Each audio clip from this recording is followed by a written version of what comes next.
ஆகாயம் வாய்ஸ் நேயர்களுக்கு வணக்கம். இன்றைக்கு நம்மோடு நேர்காணலுக்காக பத்திரிகையாளர் கோட்டீஸ்வரன் அவர்கள் நம்மோடு இருந்திருக்கிறார். அவரோடு பேசலாம். சார் வணக்கம். வணக்கம். 2024 நாடாளுமன்ற தேர்தல் முடிவுகள் வெளியாக இருக்குது. பாஜக ஆரம்பத்திலேருந்தே 400 தொகுதிகள் வெற்றி பெறுவோம்னு சொன்னாங்க. தனித்து 240 தொகுதிகள் தான் வெற்றி பெற்றிருக்காங்க. அவங்களுக்கு மெஜாரிட்டிக்கு தேவைப்படுற 32 இடங்களுமே பார்த்தீங்கன்னா அவங்க பெரிதும் நம்பின ஊப்பிலேருந்தே இழந்திருக்காங்க. அதுதான் அவங்களுக்கு மிகப்பெரிய அளவில் பின்னடைவாக மாறி இருக்குது. இன்றைக்கு என்டிஏ தலைவர்களும் சரி, இந்திய அணி தலைவர்களும் சரி டெல்லியில் ஒன்று கூடியிருக்காங்க. பரபரப்பான சூழல் போயிட்டுருக்கு. அடுத்த கட்டம் எப்படி போகும்னு நினைக்கிறீங்க? அதாவது ஒரு 48 மணி நேரத்துக்கு முன்னாடி அப்படின்னு பார்த்தீங்கன்னா எக்ஸிட் போலில் வந்த அந்த கருத்து கணிப்புகளை வைத்து ஆப்கி பார் 400 பார் அப்படின்ற மாதிரி அந்த ஒரு தரையில் கால் இல்லாமல் அப்படியே மிதக்கிற ஒரு தன்மையில் இருந்த ஒரு பாரதிய ஜனதா கட்சிக்கு வந்து இந்த தேர்தலோட ரிசல்ட்டுன்றது பார்த்திங்கன்னா ஒரு பெரிய செட்பேக் தான். அதாவது தொடர்ந்து பிரதமர் மோடி அவர்கள் 3வது முறையாக வராரு. அவர் ஆட்சி வந்து பிரச்சனை இல்லாமல் நடத்துவார் அப்படின்றதுலாம் நிதர்சனமான உண்மை. அதிலெல்லாம் நமக்கு எந்த மாற்று கருத்தும் கிடையாது. இந்திய கூட்டணியில் இருக்கக்கூடிய காங்கிரஸ் கட்சி பிரதான எதிர்கட்சியாக உட்காரணும். அதுதான் முறை. மக்கள் வந்து உங்களுக்கு இவ்வளோ தான் ஓட்டு போட்டிருக்காங்க, நீங்கள் எதிர்கட்சியில் தான் உட்காரணும். நீங்கள் இந்த கட்சியை உடைக்கிறது பிரிக்கிறது அது காங்கிரஸ்க்கு வராது. அவங்க கட்சியை பாதுகாக்கிறது அவங்களுக்கு கஷ்டம். ஸோ இப்போ இதெல்லாம் வைத்து பார்க்கும்போது உத்தரப்பிரதேசில் அந்த தேர்தல் அப்படின்றது இந்த ரிசல்ட்டுன்றது பார்த்திங்கன்னா ஒரு சிறப்பான ஒரு மக்கள் தீர்ப்பு. நம்ம வந்து மக்களை வந்து எப்பயுமே காமன் மேனோட கோவத்தை வந்து குறைச்சி மதிப்பிடக்கூடாது. ராமர் கோயில் கட்டிட்டேன், இஸ்லாமியர்கள்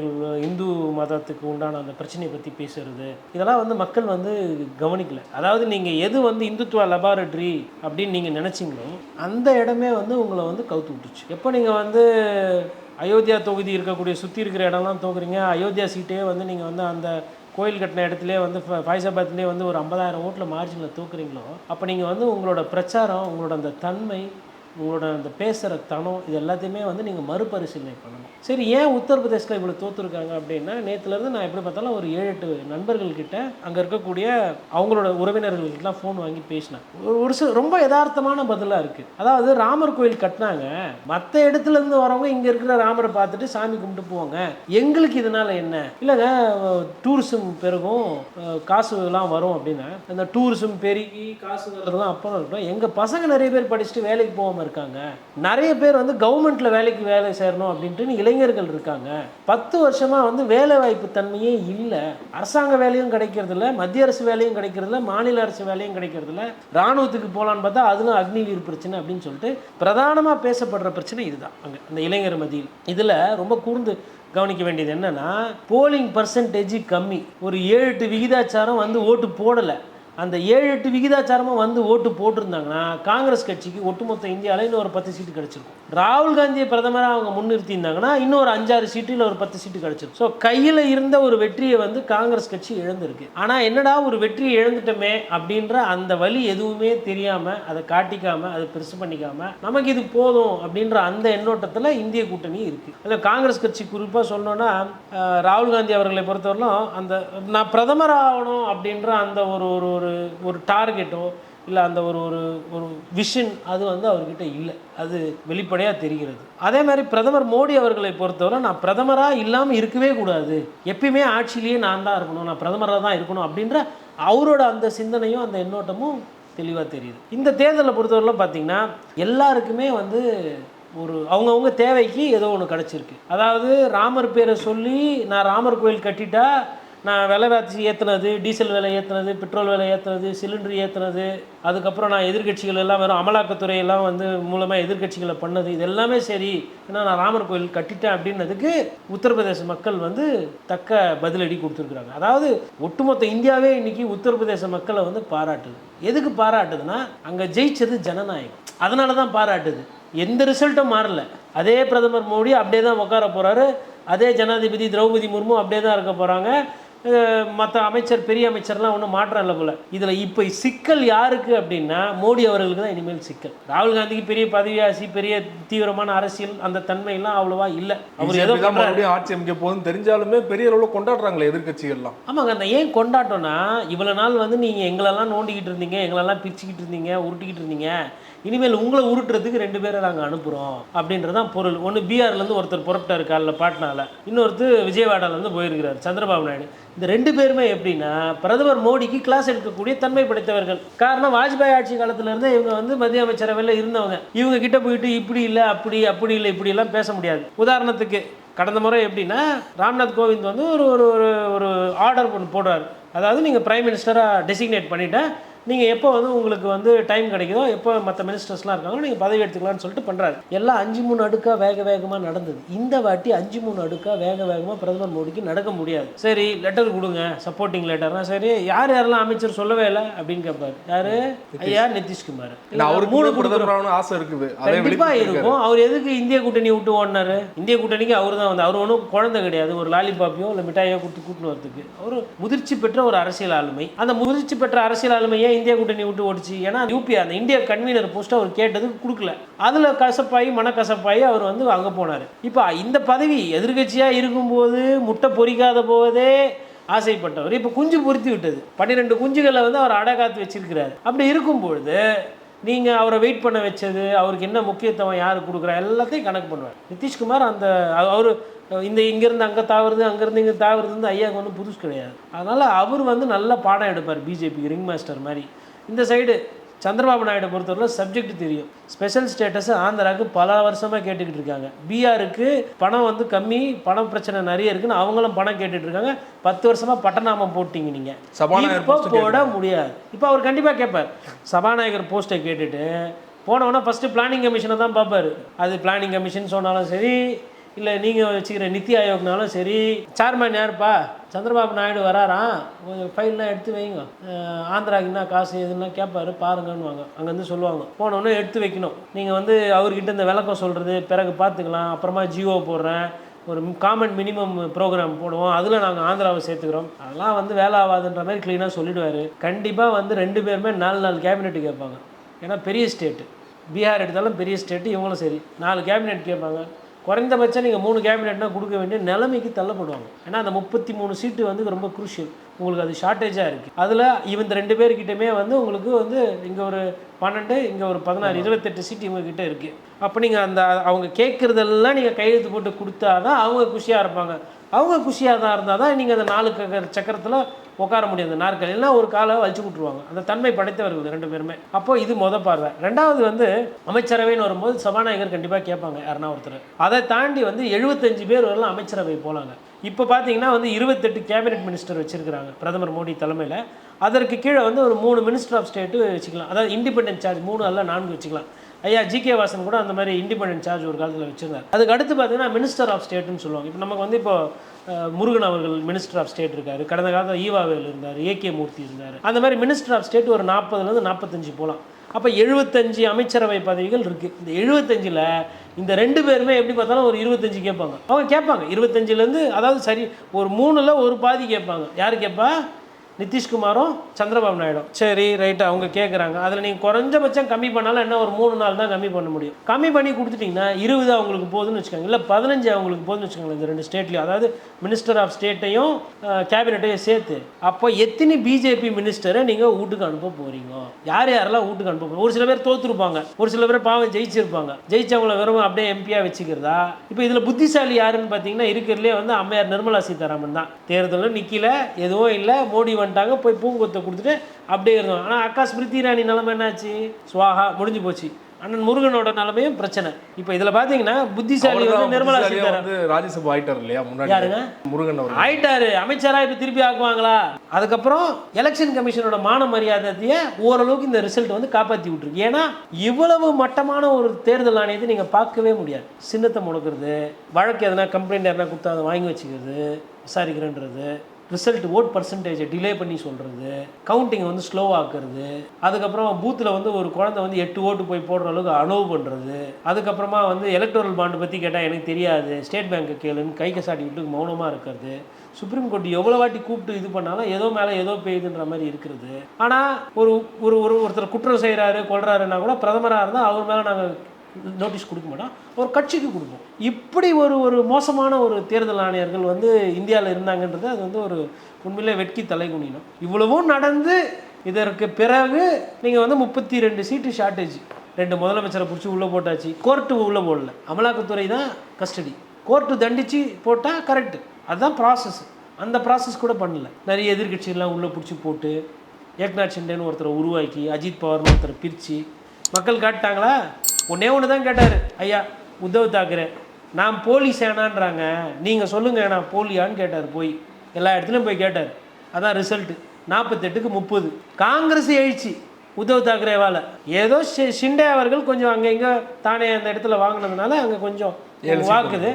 அது அக்டோபரில் தேர்தல்.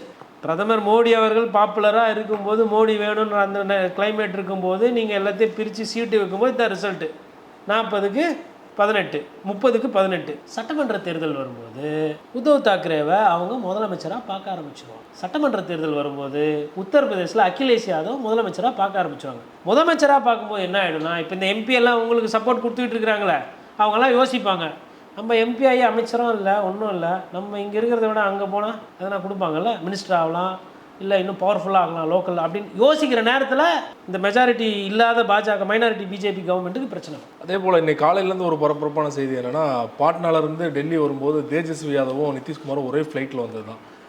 முன்னாடி நம்ம பேசுனது மாதிரி இந்தியா கூட்டணி இனிஷியேட் பண்ணதே நிதிஷ்குமாரோட பங்கு அளப்பரியது. அது மட்டும் இல்லாமல் பல்ட்டி அடிக்கிறதுல அவர் தான் இந்திய அரசியலே ஒரு முன்னணியில் இருக்கார் அப்படிங்கிறதுல தொடர்ச்சியாக அவர் மேலே விமர்சனம் வைக்கப்படுது இல்லையா? இப்போ அவர் இன்ன வரைக்கும் சந்திரபாபு நாயுடு மாதிரி வெளிப்படையாக சொல்லலை, நான் என்டிஏ அலையன்ஸில் தான் இருப்பேன் அப்படின்ட்டு. அவரோட முடிவு மாறக்கூட வாய்ப்பு இருக்குன்னு நினைக்கிறீங்களா? எதுக்கு சொல்லணும்? நீங்கள்லாம் வெளிப்படையாக சொன்னீங்களா? என்னை கூப்பிட்டீங்க, கசியப்பட்ட செய்தியா எந்த அளவுக்கு உண்மை தரணும்னு தெரில. என்ன தெரியுங்களா செய்தி? இவரை முதலமைச்சராக இருக்காதீங்க, நீங்கள் மத்திய அமைச்சரில் வந்துருங்க அப்படின்னு சொல்லிட்டு வாக்கு எண்ணிக்கைக்கு முன்னாடியே பேசப்பட்டதாக தகவல். நாங்கள் அங்கே லோக்கலில் ஒரு சிஎம் போட்டுக்கிறோம், நீங்கள் வந்துருங்க. பிரச்சாரத்தில் பெரிதளவில் ஈடுபடல. அவர் பிரச்சாரத்துக்கு வண்டியிலெல்லாம் தொங்கின்னு போனாருன்னு சொல்லி விமர்சனமாச்சா? நிதிஷ்குமாரை நீங்கள் தொலைவா வச்சு தானே பார்க்குறீங்க. இப்போ பார்ப்பீங்க எப்படிலாம் சர்க்கஸ் பண்ண போகிறார் வண்டி பாருங்கள். பெல்ட்டில் சும்மாலாம் சொல்ல மாட்டாங்களா? அந்த டைட்டில் எப்படி சும்மாவே கொடுப்பாங்களா?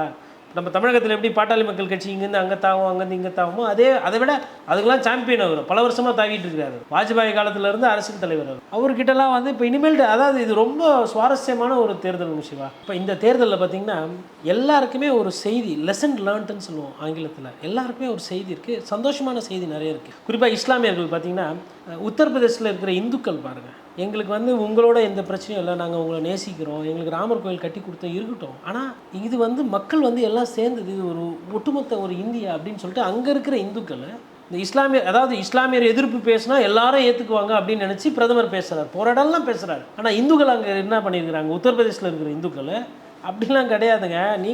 நாங்கள் அண்ணன் தம்பி, நீ என்ன பண்ணணும், எனக்கு வேலை வாய்ப்பு கொடுங்க, வாழ்வாதாரத்தை மேம்படுத்துங்க, வருமானத்தை அதிகமாக்குங்க அப்படின்ற அந்த கேள்வியில் தான் ஓட்டு போட்டுட்டாங்க. இல்லைனா ராமர் கோயில் கட்டின அந்த அயோத்தியாலேயே தோக்கடிச்சிருக்க மாட்டாங்க பொதுமக்கள். அப்போது இதெல்லாம் ஒரு லெசன்ஸ். அதே மாதிரி நீங்கள் இந்த சைடு எடுத்துக்கோங்க, நவீன் பட்நாயக் ஒரு ஆஃபீஸர், அதாவது ஐயா பாண்டியன் அவர்களை முன்னிலை பண்ணாமல் இவரே இருந்து களத்தை ஆடிட்டு இவர் திருப்பி முதலமைச்சர் ஆகிட்டு அதுக்கப்புறமா கூட அவர் ஏதோ மினிஸ்டர் ஆக்கியிருந்தா கூட அந்த பிரச்சனை கிடையாது. முன்கூட்டியே பேசினது அங்கே அது சரியாக வரல. அதே மாதிரி மகாராஷ்டிரத்தை பொறுத்தவரையிலும் மகாராஷ்டிரா மக்கள் என்ன நினச்சாங்கன்னா, உத்தவ் தாக்கரேக்கு நீங்கள் பண்ணது சரி கிடையாது, சரத்பவாருக்கு நீங்கள் பண்ணது சரி கிடையாது, மராத்தி ப்ரைடுக்கு பிரச்சனை, இது சென்டிமெண்ட்டாக ஒர்க் அவுட் ஆகுதுன்ற மாதிரி அவங்க எடுக்கிறாங்க. அதே மாதிரி கர்நாடகா எடுத்துக்கோங்க, எல்லா இடத்துலையும் ஓட்டு போட்டாங்க. ஆனால் ரேவண்ணா எப்பா நீ பண்ண கேஸுகள்லாம் நீ ஜெயிச்சின்னா எங்களை தப்பாக பேசுவாங்கப்பா. மத ரீதியாக அங்கே சாதி ரீதியாக போலரைசேஷன் ஆகிருக்குது. அதனால் ஜனதாதளும் பிஜேபியும் நிறைய வாக்குகள் ஜெயித்தாங்க. ஆனால் பிரேவண்ணா நீ எம்பியாக இருக்காதப்பா, அவங்க தாத்தாவே தான் சொன்னார், கோவத்துக்கு ஆளாவாத, உனக்கு அவ்வளோதான் மரியாதை வந்துரு அப்படின்னாரு. அந்த ரிசல்ட்டும் க்ளீனாக இருக்குது. அப்போ இது எல்லாமே அப்புறம் தமிழகம் இங்கே பிரதான எதிர்க்கட்சி நாங்கள் தான், திமுகவை நாங்கள் தான் கேள்வி கேட்குறோம், அதுக்கப்புறம் திமுகவில் இருக்கிற ஊழல் குற்றச்சாட்டுகள்லாம் நாங்கள் தான் எடுக்கிறோம், இதெல்லாம் நீங்கள் பேசுகிறீங்க, ரைட்டு பண்ணீங்க, ரைட்டு. இங்கே இருக்கிறவங்களுக்கு நீங்கள் என்ன பண்ணீங்க? அந்த கேள்வி எங்கே பதில்? பேங்க்கில் சிறு நீங்கள் கொஞ்சம் கொஞ்சமாக எஸ்எம்எஸ்க்கு காசு, செக்குக்கு காசு, செக்கு பவுன்ஸுக்கு காசு, பணம் போடுறதுக்கு காசு, பணம் எடுக்கிறதுக்கு காசு, சில்லறையாக உருவீங்க. அதிகமான பணப்பரிவர்த்தனையில் மகாராஷ்டிரா தமிழகம்லாம் அதிகமான நிலைமையில் இருக்குது. அப்போ மக்களுக்கு சிறுவை நம்ம காசை யார் சுரண்டுறது? பாஜக கூட தலைமையில் இருக்கக்கூடிய ஆட்சி தான் இந்த மாதிரி கொள்கையை கொண்டு வந்தது. பேங்க்கெல்லாம் இப்படி தான் தனியார் வங்கி மக்களோட பணம் சுரண்டுறாங்கன்றதுலாம் அவங்களுக்கு போய் சேரும்ல. பெட்ரோல் டீசல் போடும்போது ஏன் இவ்வளோ காசு கொடுத்து போடுறோன்னு கேட்பாங்கல்ல. சிலிண்டரு, இலவச சிலிண்டர் நீங்கள் அங்கே கொடுக்குறீங்க, நாங்கள் 20 வருஷத்துக்கு முன்னாடியே சிலிண்டர் வாங்கி வச்சிட்டோமே. சென்னை டெலிஃபோன்ஸ் அதிகமாக இருந்தது சென்னையில் தானே, பிஎஸ்என்எல்லே அதிகமான ப்ராஃபிட் ஒரு காலத்தில் ஈட்டி கொடுத்தது சென்னை டெலிஃபோன்ஸ். அப்போ எல்லாத்துலேயுமே முன்னேறின ஒரு மாநிலத்துக்கு நீங்கள் அதுக்கப்புறமா என்ன பண்ணீங்க? இதுக்கெல்லாம் பதில் இல்லை. அப்படி இருக்கும்போது அப்போ எப்படி ஓட்டு போடுவாங்க? போடலை. கேரளாவில் சுரேஷ் கோபி அவர்கள், அங்கேயும் கேரளா மண்ணு ஏற்றுக்கல பிஜேபியை, இந்த மாதிரி கொள்கையை ஏற்றுக்கல. சுரேஷ் கோபி அவர்களுக்கு அவர் ஒரு நடிகர், அவருக்கு தனிப்பட்ட ஒரு பிரபல தன்மை இருந்தது, அதனால் அவர் ஜெயிச்சு. பாஜகவில் ஜெயிக்கல, அவரோட சொந்த செல்வாக்கு ஜெயிச்சிருக்காரு. ஆந்திராவில் நீங்கள் ஜெயிச்சதுக்காரு தெலுங்கு தேசம், உங்களுக்கு தெலுங்கானாவில் ஓரளவுக்கு ஓட்டு வாங்கியிருக்காங்க, அது அவங்க சொந்த உழைப்பு. ஏன்னா ஆளுகின்ற அரசாக காங்கிரஸ் இருக்கும்பொழுது அங்கே வந்து ஒரு 8 சீட்டு ஜெயிக்கிறதுன்றது விளையாட்டு கிடையாது. அதேமாரி பாரதிய ஜனதா கட்சி தலைவர் மோடி அவர்கள் வந்து ரொம்ப ரொம்ப நன்றி சொல்ல வேண்டியவர். அவர் வந்து வெறும் நிதிஷ்குமார், தெலுங்கு தேசம், ஏக்நாத் ஷிண்டே கொண்டு நன்றி சொல்லிட்டு விட்டுறக்கூடாது. இந்த அசாதுதீன் ஒவைசின்னு இருக்கார்ல, அவருக்கு ஃபோன் பண்ணி அவர் வந்து கண்டிப்பாக வந்து நான் பிரதமர் ஆகிறேன், நான் பிரதமர் ஆகிறதுக்கு ஒவ்வொரு வாட்டியும் நீங்கள் தான் காரணம், ஒவ்வொரு வாட்டியும் நீங்கள் என்ன பண்ணுறீங்கன்னா சிறுபான்மையினர் இடத்துல போய்ட்டு ஒரு முஸ்லீம் கேண்டிடேட்டை நீங்கள் போடுறீங்க, முகமதுன்னு வந்தால் போதும் பேர், அவர் எடுத்துகிட்டு போய் நீங்கள் போட்டுறீங்க, அவங்களும் வந்து அங்கே ஒரு கொஞ்சம் 10,000 ஓட்டு 50,000 ஓட்டு வாங்கி ஜெயிக்கிறவங்களை தோக்கடிப்பாங்க, தோக்கடிக்கிறவங்களை ஜெயிக்க வைப்பாங்க. அது எனக்கு ரொம்ப உதவியாக இருக்குது. பீகாரில் நிறைய ஸ்டேட் இப்படி தான் போச்சு, எல்லா இடத்துலையும் நீங்கள் இந்த மாதிரி பண்ணுறீங்க, அதனால் நீங்கள் வந்து ரொம்ப நல்லா இருக்கணும். ஏன்னா மறைமுக கூட்டணியில் அசாதுதீன் ஒவைசி இருக்கிறார். கிட்டத்தட்ட இது வந்து 3வது தேர்தல். இந்த 10 வருஷம் இதை தாண்டி இன்னொரு 5 வருஷம் 15 வருஷமாக நிறைய இடத்துல வந்துட்டு இந்த மதவாத அரசியல், அதாவதுங்க சாமி பேரை யார் சொல்லி அரசியல் பண்ணாலும் அது மதவாதம் தான். சங்கினா வெறும் காவி கொண்டி தான் சங்கின்னு இல்லை, இதெல்லாம் இந்த பச்சை கலர் சங்கியில் வரும். இது அசாதுதீன் ஒவைசி பண்ணுறது கரெக்டாக பார்க்க வேண்டியது. முஸ்லீம் டாமினேட்டட் சிறுபான்மையினர் இஸ்லாமியர் சகோதரர்கள் எங்கே இருக்காங்க அங்கே எடுத்துகிட்டு போய் கேண்டிடேட்டை போட வேண்டியது, போட்டு அங்கே ஒன்று நல்லா பயங்கரமாக பிரச்சாரம் பிஜேபி பேச. நிறைய பேருக்கு தெரியாது நீங்கள் பண்ணுறது மறைமுக வேலை, பிஜேபிக்கே காப்பாற்றி விடுறது. அதாவது இந்த இஸ்லாமியர்கள் வாக்குகள் வந்து காங்கிரஸ்க்கோ சமாஜ்வாடிக்கோ ஆர்ஜேடிக்கோ இல்லை உத்தவ் தாக்கரேக்கோ போகக்கூடாது. நிறைய சிறுபான்மையினர் மகாராஷ்டிரத்தில் உத்தவ் தாக்கரேக்கு ஓட்டு போட்டிருக்காங்க இந்த வாட்டி. நீங்கள் பாருங்கள், உத்தரப்பிரதேசில் இந்துக்கள் இஸ்லாமியர்களுக்கு வேண்டி நாங்கள் அப்படிலாம் கிடையாது, பிரதமர் சொல்கிற மாதிரி கிடையாது, இந்துத்துவா மேலே எங்களுக்கு ஒன்றும் பெரிய ஈடுபாடு இல்லை, நாங்கள் மக்கள், நாங்கள் ஜனநாயகத்தை நேசிக்கிறோம், அவங்க அங்கே ஜனநாயகத்தை காப்பாற்றுறாங்க. மகாராஷ்டிரத்தில் ஏக்நாத் ஷிண்டேக்கு பிரச்சனை, ஏக்நாத் ஷிண்டேக்கும் உத்தவ் தாக்கரேக்கும் யார் சேனா, இவரும் வந்து அனுமான கும்புறவர் தான், அவரும் அனுமான கும்புறவர். அங்கே இருக்கிற இஸ்லாமியர்கள் இல்லை உத்தவ் தாக்கரே தான் மகாராஷ்டிரத்துக்கு உண்டான தலைவர்னு சொல்லிட்டு இங்கே இருக்கிற இஸ்லாமியர்களே உத்தவ் தாக்கரேக்கு ஓட்டு போகிறாங்க. இது மாதிரி ஒரு பியூட்டிஃபுல்லான எலெக்ஷன்ஸ் நீங்கள் பார்க்க முடியாது. அப்போ அடிப்படையில் மக்கள் தெளிவாக இருக்கிறாங்க, அதை வந்து காட்டியிருக்காங்க. இப்போ இதில் இனிமேல்ட்டு அதாவது அதே கவர்னர் தான் இருக்க போகிறாங்க, அதே ஜனாதிபதி தான் இருக்க போகிறாரு. இப்போ பிரச்சனை என்னென்னா பிரதமருக்கு ஒண்டி இப்படி பார்க்கும்போது உங்களுக்கெல்லாம் எல்லாம் கரெக்டாக இருக்குது, எனக்கு ஒண்டி நான் இனிமேல்ட்டு எதனா வேணால் நிதிஷை கேட்கணும், நாயுடுவை கேட்கணும். இந்த ஷிண்டே வந்து இப்போ அவருக்கே கேட்பார். இப்போ இவ்வளோ நாள் வந்து ஷிண்டே வந்து முதலமைச்சராக யாரோட ஆதரவில் இருக்கார், பிஜேபி ஆதரவில் இருக்கார். அப்போ ஷிண்டேக்கு ஒரு பயம் இருக்கும், நம்ம ஜி சொல்கிறதெல்லாம் கேட்போம், ஏன்னா இல்லைனா நம்ம முதலமைச்சர் இல்லைன்னு ஆக்கி விட்ருவாங்க. ஷிண்டேவை ஒண்டி எடுத்துகிட்டு வேறு யாருன்னா ஒருத்தர் போடுறாங்க, இல்லை பிஜேபி பண்ணுதுன்னு வச்சுக்கோங்க, ஸ்பீக்கர் அவங்க ஆள் நினச்சதை பண்ணிக்கலாம். மேலே வந்து கோர்ட்டுக்கிட்டு போய் நீ வேணால் கோர்ட்டில் பார்த்துக்க போனால் அது ஒரு 7 மாதம் இல்லை 1 வருஷம் இழுத்துன்னு போவோம். ஆனால் நிலைமை இப்படி இல்லை. அடுத்த 4 மாதம் ஷிண்டேக்கு கேரண்டி என்னன்னா, ஏன் சுவிட்சை இங்கே பிடிங்கி விட்டா உங்கள் சுவிட்சை நான் பிடிங்கி விட்ருவேன். என்கிட்ட 7 MP இருக்காங்கல்ல. இப்போ இதுக்கு அங்கே வந்து அநேகமாக அக்டோபரில் தேர்தல் நினைக்கிறேன். அக்டோபர் தேர்தல்லாம் இன்னும் ஒரு 3 மாதத்தில் அங்கே மாடல் கோட் ஆஃப் கண்டக்ட் வந்துடும்.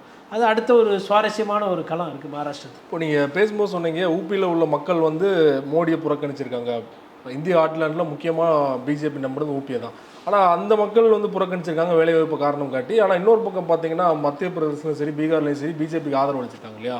இந்த 2 ஒப்பீனியன் நம்ம எப்படி புரிஞ்சுக்கிறாங்க? அங்கே உள்ள மக்கள் வந்து ஆதரவு தெரிவிச்சிருக்காங்க பிஜேபி. அதாவதுங்க பிரச்சாரம் வந்து எங்கே ஈடுபட்டிருக்குன்னு பார்க்கணும். காங்கிரஸோட அந்த பிரச்சாரம் என்பது பிரியங்கா காந்தியோட பிரச்சாரம் ஒரு முக்கிய காரணம். உத்தரப்பிரதேசில் சமாஜ்வாடி கட்சியில் அவங்களோட அந்த பிரச்சாரத்தன்மை. அதே மத்திய பிரதேசம் எடுத்திங்கன்னா அங்கே வந்து சிவராஜ் சிங் சௌஹானுக்கு வந்து முதலமைச்சர் பதவி கொடுக்கல அப்படின்னு சொல்லி ஒரு கசப்பு இருந்தது. அவருக்கு திருப்பி மறுபடியும் MP சீட்டு கொடுத்த உடனே என்ன ஆயிடுச்சுன்னா, இவர் வந்து டெல்லியில் ஏதோ அமைச்சர் பதவி முக்கியமாக கொடுக்க போகிறாங்கன்னும் போது அந்த கோபம் வந்து கனிந்து விட்டது. அவர்களும் இறங்கி வேலை செஞ்சாங்க சிவராஜ் சிங் சௌஹானும். அதனால் அந்த மத்திய பிரதேசத்தில் இது பண்ணு. இன்னொன்று மத்திய பிரதேசத்தில் மோடி அவர்கள் செய்ய வேண்டிய இன்னொன்று ஃபோன் பண்ணி நன்றி சொல்ல வேண்டிய ஒரு ஆள் வந்து கமல்நாத் அவர்களுக்கு. கமல்நாத் அவர்களுக்கும் அவரோட மகன் அவர்களுக்கும் ஃபோன் பண்ணி, எப்பா எல்லாம் சொல்கிறாங்க நான் ஜெயிச்சதுக்கு வெறும் காரியகர்த்தா தான் காரணம், பிஜேபிக்காரங்க தான் கஷ்டப்பட்டாங்க, அப்படிலாம் கிடையாது. RSS எப்படி வந்து ஒரு கொள்கை ரீதியாக எனக்கு உதவி பண்ணாங்களோ அந்த மாதிரி அரசியல் ரீதியாக நீங்கள் வந்து உதவி பண்ணியிருக்கீங்க. நீங்கள் ஒரு வேளை நல்லா பிரச்சாரம் பண்ணி ஒரு 10 சீட்டு வாங்கிட்டு இருந்தால் ஏன் கதையாகிட்டு இருக்கோம். 29 பிஜேபி ஜெயிச்சதுக்கு உறுதுணையாக இருந்த ஐயா கமல்நாத் அவர்களுக்கும் அங்கே இருக்கிற காங்கிரஸ்காரர்களுக்கும் நன்றி அப்படின்னு சொல்லி அவங்களுக்கும் வாழ்த்து சொன்னோம். பல வருடங்களாக கமல்நாத் அவரோட ஃபேமிலி கண்ட்ரோலில் இருந்த தொகுதியிலே தோல்வி என்னங்க அவங்க வந்து இந்த தொகுதி நினைக்கிறேன் சிந்துவாராவோ ஏதோ ஒன்று 50,000 ஓட்டுல ஏதோ தோக்குறாரு. நக்குல் என்னத்துக்கு அரசியல் பண்ணுறீங்க, நின்று தோக்குறது. அதாவது சட்டமன்ற தேர்தல் தோல்விக்கும் அவர் தான் காரணமாக இருந்தது. அதாவதுங்க அடுத்த பதவி சுகம் வந்து இவங்களை ஆட்டி படைக்குது. அதை விட்டு கொடுக்குற அந்த தன்மை இல்லை. நம்மளால் ஒரு விஷயம் நல்லா பண்ண முடியல, வேறு யாரும் நல்லா பண்ணுறாங்கன்னா விடணும், விட்டு கொடுக்கணும். ஆளுமைகளுக்காக பஞ்சம், இளைஞர்களுக்காக பஞ்சம். என் பையன் வரணும், என் மச்சான் வரணும், என் மாமா வரணும், அந்த மாதிரி ஒரு சிந்தனை. கடைசியாக மத்திய பிரதேசம் மொத்தமாக 29 சீட்டு. இன்றைக்கி வந்து பிஜேபி ஆளுகின்ற ஆட்சியில் இருக்கிறதுக்கு முக்கியமான காரணம் மத்திய பிரதேசமாக சத்தீஸ்கர், பக்கத்து மாநிலம். சத்தீஸ்கர் ஆட்சி இழந்தாங்க. இவங்க பிரச்சனை என்னென்னா தோத்த சீட்டு சத்தீஸ்கர், திருப்பி மறுபடியும் அங்கே ஆட்சிக்கு வரும்னு சொல்லி பேசப்பட்ட ஒரு மாநிலம் சத்தீஸ்கர். தோக்குறாங்க. தோத்துட்டு காங்கிரஸ் வந்து அங்கே எந்த நடவடிக்கையுமே எடுக்கலை. அன்றைக்கே வந்து தோற்ற உடனே ஏன் தோற்றோம், எதுக்கு தோற்றோம், யாரால் தோற்றோம், அங்கே இருக்கிற முதலமைச்சரை கூப்பிட்டு என்னங்க பிரச்சனை, கொஞ்சம் பேர் ஆளை மாற்றுங்க, நீங்கள் வேணால் கூட இருங்க, இல்லை உங்களையே மாற்றுறதுனா அந்த சக்தி இருந்தால் அவரை மாற்ற முடியுமான்னு தெரியல, அவர் கொஞ்சம் பாப்புலர். பட் ஒரு சில கோர்ஸ் கரெக்ஷன்ஸ் பண்ணியிருந்தா அட்லீஸ்ட் 11 சீட்டில் 4 சீட்டு வந்துருக்கும். இப்போ 234க்கு நொன்றது 240 கிட்ட போயிடும். உங்களுக்கும் அப்போ 30 சீட்டு தேவை, அவங்களுக்கும் 30 சீட்டு. ஏன்னா இந்திய கூட்டணியாக அவங்களுக்கு 30 சீட்டு தேவை, பாரதிய ஜனதா கட்சி தனிப்பட்ட கட்சியாக 30 சீட்டு தேவை. அப்போ இன்னும் நல்லா இருந்திருக்கும்ல. அந்த சிந்தனை கிடையாது. இன்னும் ராகுல் காந்தி அவர்களை பொறுத்தவரையில் என்னென்னா, அவர் வந்து தன்னை வந்து நான் அடுத்த பிரதமர் நான் தான் அப்படின்னு அவரை முன்னிலைப்படுத்திக்கல, அந்த காங்கிரஸ் கட்சியும் அவரை முன்னிலைப்படுத்தலை. யோசிச்சு பாருங்கள், உத்தரப்பிரதேசில் 5 பேர் ஒரே குடும்பத்தில் நிற்கிறாங்க. அகிலேஷ் யாதவ், டிம்பிள் யாதவ் மனைவி, அப்புறம் அவங்களோட உறவினர் ஆதித்யா யாதவ், அப்புறம் இன்னொரு 2 பேர், அதாவது சிவ்பாலோட ஒரு உறவினரோட மகன். அவருக்கு வயது முதிர்வாயிடுச்சு, அதனால் அவர் அங்கிள் அவரை நிறுத்தி 5 பேரும் ஜெயிக்கிறான் ஒரே குடும்பத்தில். பயங்கரமான ஓட்டில் ஜெயிக்கிறாங்கல்லாம். இவங்க என்ன சொன்னாங்க, ராகுல் காந்தி ஃபேமிலியில் பிரியங்கா காந்தினா ஒரே குடும்பத்தில் 3 பேர் நிற்கிறோன்னு சொல்லிட்டு தப்பாக பேசுவாங்க, எல்லாம் அது ஒரு பேசு பொருளாகும் அப்படின்னு நீங்கள் விட்டீங்க. அவங்க அதை பற்றிலாம் கவலைப்படல. பிரச்சனை தலைக்கு மேலே போயிட்டுருக்குது. ஜாம் போனான்னா முழம் போனான்னு மொத்த குடும்பமாக இறங்கி அடிச்சு தும்சம் பண்ணி உத்தரப்பிரதேசம் மீட்டு எடுத்துருக்கு. இந்த எலெக்ஷனில் கிங் மேக்கர் பொசிஷன் பார்த்தீங்கன்னா அவர் தான், அகிலேஷ் தான் ஹீரோ. மொத்தமாக குடும்ப அரசியல் அதெல்லாம் விமர்சனம் வரும், நாங்கள் அப்புறம் பார்த்துக்கிறோம். ஜெயிச்சா ஆகணும். சட்டமன்ற தொகுதி பாராளுமன்ற தொகுதின்னு பார்க்கல, நம்ம சிஎம் ஆனால் போதும் அப்படி இல்லை. இப்போ நான் இறங்கி அட்சி ஆடினா தான் நான் அங்கே இடத்த பிடிக்க முடியும். இதை தான் வந்து தமிழகத்தில் எடப்பாடி பழனிசாமி அவர்களோ இல்லை காங்கிரஸ் கட்சி அகில இந்திய அளவில் மிஸ் பண்ணுறாங்க. ஸ்டேட் எலெக்ஷன்ஸை சீரியஸாக எடுத்துக்கிறது கிடையாது. தெலுங்கானா வந்தது, யாரால் வந்தது? பாதிகாரம் ரேவந்த் ரெட்டி. கர்நாடகாவில் சித்தராமையா வந்து நீங்கள் என்ன பண்ணீங்க காங்கிரஸ் கட்சி தலைமையில்? இப்போது ராகுல் காந்தி என்ன பண்ணோன்னா, இந்த குட் பை சொன்னார் இல்லையா அவர் பிரதமருக்கு, அந்த குட் பை அப்படியே உண்மையாக ஆகணும்னா என்ன பண்ணால் அடுத்து ஒரு வாரத்தில் மகாராஷ்டிரா ஃபுல்லாக நடக்கணும். அழகாக வந்து உத்தவ் தாக்கரே கையை பிடிச்சிக்கிட்டு தேர்தல் வேலையை ஆரம்பிங்க, இப்போவே ஆரம்பிங்க. ஃபுல்லாக ஸ்வீப் பண்ணும்போது ஆட்டோமேட்டிக்காக அந்த ஒரு சூழ்நிலை வந்து மாறும்.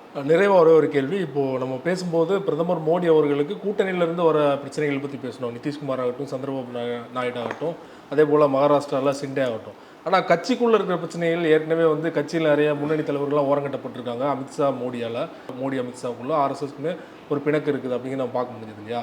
இப்போ கட்சிக்குள்ளே என்ன மாதிரியான பிரச்சனைகளை பிரதமர் மோடி அவர்கள் சந்திப்பார்னு நினைக்கிறீங்க? நிறைய பிரச்சனைகள் சந்திப்பார். அதாவது இந்த ஒரு 10 நாளைக்கு இருக்கும் அந்த பிரச்சனை. ஒன்ஸ் பிரதமராகி திருப்பி சேஃபாக உக்காண்டாருன்னா அவர் ஆட்டத்தை காட்ட ஆரம்பிச்சிடுவார். அவரை வந்து நீங்கள் வாஜ்பாய் மாதிரி ஒரு சரிக்கு சமமாலாம் பழகி நடத்த முடியாது. குறிப்பாக வந்து ஆர்எஸ்எஸோட சாய்ஸ் வந்து நிதின் கட்கரி தான் பிரதமர் வேட்பாளர் அப்படின்னு சொன்னாங்க. நீங்கள் நிதின் கட்கரியை போட்டிங்கன்னா நிறைய பிரச்சனை வந்து இல்லாமல் போகும். ஓகே, அதாவது இவர் வந்து தியானம் பண்ணக்கூடிய ஒரு அப்போ கிட்டத்தட்ட சன்னியாசி இல்லை தப்பசி, அதாவது தெய்வ குழந்தை, அந்த பரிணாம வளர்ச்சியில் அப்படி மேலே போயிட்டுருக்காரு. அப்படி இருக்கும்போது பாவம் அவரை போய் அதுக்கு ஒரு பதவி கொடுத்து பிரதமராக்கி திருப்பி கஷ்டப்படுத்துறீங்க. நிதின் கட்கரியை போட்டிங்கன்னா வந்து பிரச்சனைகள் வந்து இமீடியட்டாக இருக்காது. ஏன்னா நிறைய பேர் வந்து நிதின் கட்கரி வந்து கூப்பிட்டு பேசக்கூடிய தன்மை படைத்தவர், ஃப்ரெண்ட்லியாக போவார். இவரை விட அவர் ரொம்ப ஃப்ரெண்ட்லி. ஃபோட்டோ தனியாக நிதின் கட்கரி எங்கன்னா தனித்தனி ஃப்ரேமில் பார்த்துருக்கிறீங்களா? எப்பவுமே கூட ஒரு 4 பேர். இவர் அப்படி இல்லை. ஒரு 7 கேமரா இருக்கணும், தனியாக இருக்கணும், லைட்டிங் கொடுக்கணும், வெளிச்சம் பார்க்கணும், ஃப்ளைட்டு தனியாக போகணும், அதெல்லாம் இருக்குது. மெயின்டெனன்ஸஸ் இந்தியா திருநாட்டுக்கு செலவு குறைக்கணும்னா ஐயா நிதின் கட்கரி எடுத்துன்னு வந்தால் செலவு குறையும். அவர் வந்து அதாவது இதில் ஆர்எஸ்எஸ்க்கு ரோல் இருக்குமா இல்லை ப்ளே பண்ணுவாங்களான்னு தெரியல. உண்மையிலே இவங்கெல்லாம் புத்திசாலியாக இருந்தாங்கன்னா இதற்கு மேலே மோடி அவர்களே, ஆனால் மோடி வேவ் கிடையாதுன்றது கிளியர் கட்டாக தெரிஞ்சு போச்சு. எப்போ உத்தரப்பிரதேசில் 80ல் 43 காங்கிரஸும் சமாஜ்வாடியோ ஜெயிக்குதோ அப்போது அங்கே கிடையாது. நீங்கள் சொல்லலாம் மத்திய பிரதேசில் வந்துச்சு அப்படின்னா அது சிவராஜ் சவான் கூட காரணமாக இருக்கலாம்ல.